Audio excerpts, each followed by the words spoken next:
আসসালামু আলাইকুম। রাজধানীর উত্তরায় মাইলস্টোন স্কুলের উপর একটি প্রশিক্ষণ বিমান আজ দুপুরে বিধ্বস্ত হয়েছে। ঠিক যেই জায়গাটিতে বিমান বিধ্বস্তের ঘটনা ঘটেছে আমরা সেখানেই আছি।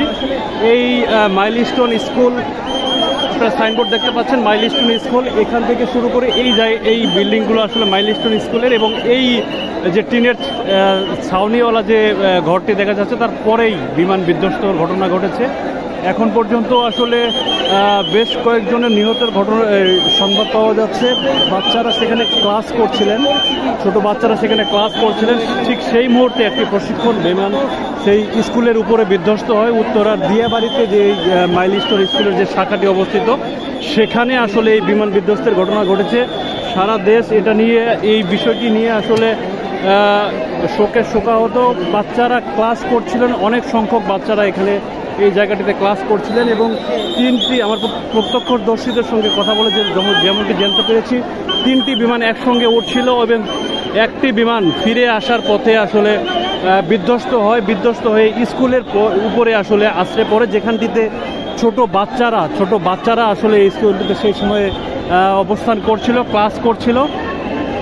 আমরা একজন প্রত্যক্ষদর্শীর সঙ্গে কথা বলার চেষ্টা করেছি। তিনি আমাদেরকে যেমনটি জানাচ্ছিলেন যে তিনি দেখেছেন যে অন্তত 10-12 জন শিক্ষার্থীকে এখানে আসলে মৃত অবস্থায় বের করা হয়েছে, তেমনটি তিনি আমাদেরকে তথ্য দিয়েছেন। আসলে সরকারিভাবে বা নির্ভরযোগ্য কোনো মাধ্যম থেকে এখনও নিহতের সংখ্যা অন্তত 1 জন এমনটি বলা হয়েছে। সঠিক নিহতের সংখ্যা এখনও নির্ধারণ করা হয়নি, হয়তো সেটি করতে আরও কিছু সময় লাগবে। আজ দুপুর ঠিক 1টার পরেই এই বিমানটি বিধ্বস্ত হয় উত্তরা মাইলস্টোন স্কুলের যে শাখা, সেই স্কুল শাখার উপরে। যেমনটি বলছিলাম, ছোট বাচ্চারা সেখানে ক্লাস করছিলেন, এবং আমরা জানতে পেরেছি যে বিমানটি বিধ্বস্ত হওয়ার পরপরই সেখানে আগুন লেগে যায়। বিমানটি বিধ্বস্ত হওয়ার পরে আসলে আগুন লেগে যায়, এবং আগুন লেগে যাওয়ার পরে কিছুক্ষণ পরেই আসলে উদ্ধার কাজ শুরু হয়। এখানে প্রথমে হেলিকপ্টার যোগে শিক্ষার্থীরা যারা আহত হয়েছিল তাদেরকে উদ্ধার করার জন্য হেলিকপ্টার এখানে এসেছিল। তারপরে একে একে বাংলাদেশ সেনাবাহিনী, পুলিশ, র্যাব, বিজিবির সদস্যরা থেকে শুরু করে আইনশৃঙ্খলা রক্ষাকারী বাহিনীর সদস্যরা এখানে এসে উদ্ধার কাজে যুক্ত হয়েছেন, এবং ফায়ার সার্ভিসের বেশ কয়েকটি টিম এই বিধ্বস্তর ঘটনা ঘটার পর থেকে এখানে অবস্থান করছেন।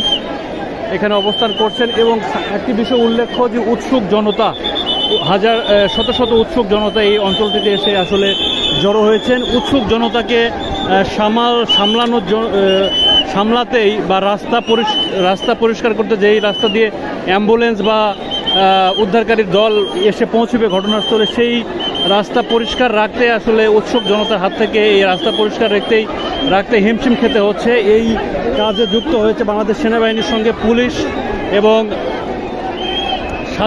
এই অঞ্চলের সাধারণ শিক্ষার্থীরা আসলে এই কাজটি করছেন। যেমনটি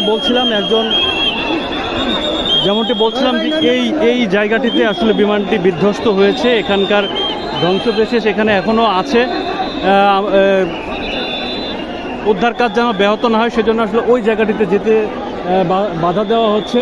তবে আমরা এখান থেকে আপনাকে দেখানোর চেষ্টা করছি যে এই যে মাইলস্টোন স্কুল যেই সাইনবোর্ডটি লেখা আছে তার সামনে যেই টিনের যে চালাওয়ালা যে ঘরটি আছে, তারপরেই এই জায়গাটিতে আসলে বিমানটি বিধ্বস্ত হয়। আজকে দুপুর 1টার পরে আসলে বিমানটি বিধ্বস্ত হয়েছে। বিমান বিধ্বস্ত হওয়ার সময় একজন এখানে উপস্থিত ছিলেন, তার মুখ থেকে আমরা শুনেছি যে তিনি অন্তত 10 জন শিক্ষার্থী মৃত অবস্থায় বের করতে তিনি দেখেছেন। তো এই ছিল এখানকার সর্বশেষ পরিস্থিতি। এবং একটি ব্যাপার, যারা উদ্ধারকারী টিম আছেন, যারা শিক্ষার্থীরা এখানে কাজ করছেন উদ্ধার কাজে, তাদের পক্ষ থেকে একটি কথা বলা হচ্ছে যে যাদের উত্তরার হসপিটালগুলোতে আসলে বা ঢাকা মেডিকেল কলেজ সহ যে হসপিটালগুলোতে শিক্ষার্থীদেরকে নেওয়া হচ্ছে সেখানে প্রচুর রক্তের প্রয়োজন হচ্ছে। সেই রক্ত যারা দেওয়ার জন্য প্রস্তুত আছেন তারা যেন উত্তরার হসপিটালগুলোতে এবং ঢাকা মেডিকেল সহ এই হসপিটালগুলোতে যেন আশেপাশে তারা যান, সেই রকম বার্তা এখান থেকে দেওয়া হচ্ছে। তাদের পক্ষ থেকে বারবার মাইকে বলা হচ্ছে।